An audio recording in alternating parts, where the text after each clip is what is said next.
Make some noise for Noah Nyrim.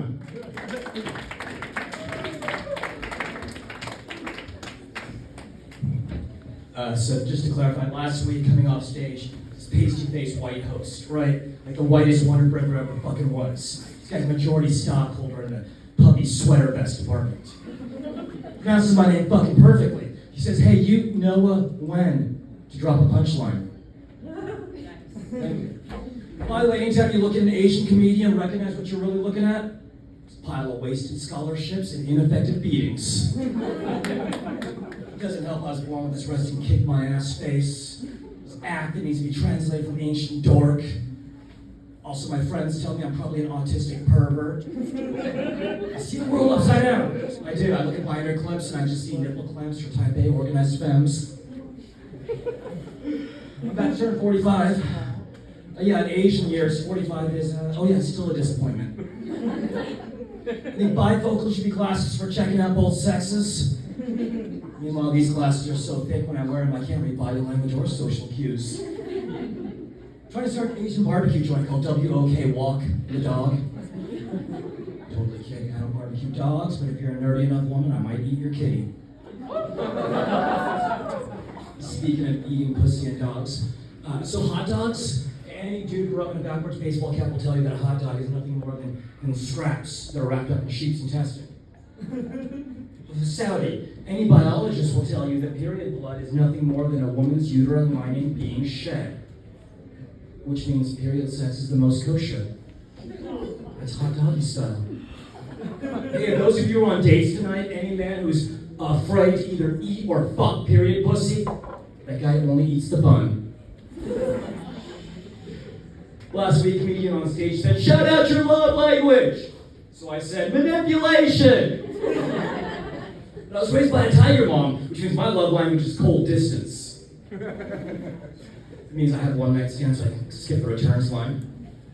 No, being raised by a tiger mom, that translates to these days I'm like really bad at manly shit, and I hate dude bro language. Like I'll openly tell my male friends that I love them, "Hey Joe, I love you." But I hate the term no homo. The only time you'll ever hear me use the term no homo is when I'm all alone, checking myself in the mirror, and I'm deliberately well dressed. I don't look this up because I literally just made it up.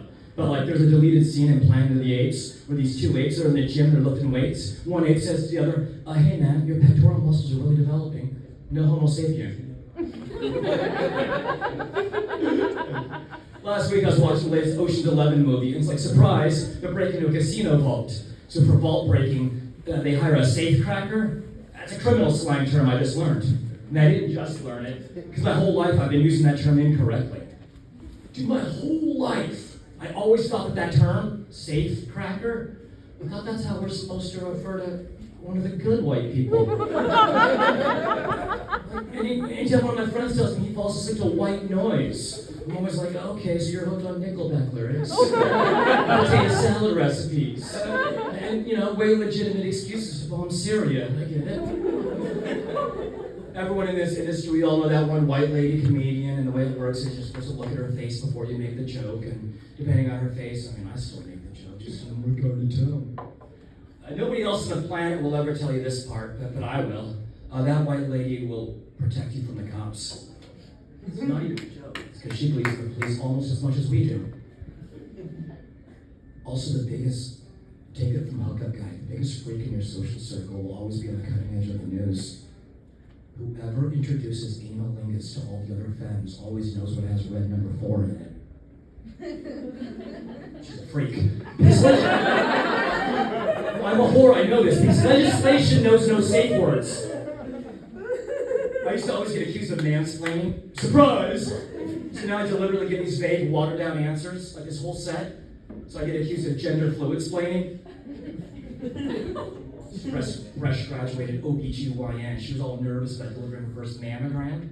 Yeah, it was a smashing success. I got the lights, I'll just parachute out with this. This is like a PSA. Quick PSA for all the women in the room.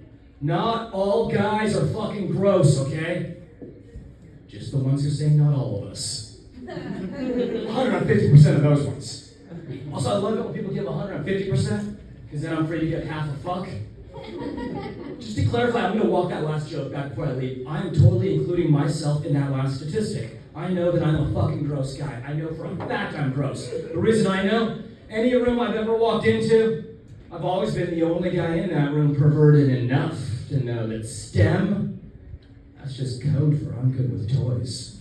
You guys have been fun. Thanks for going along with radioactive material. My name is Noah. Have a good night. Make some noise for Noah.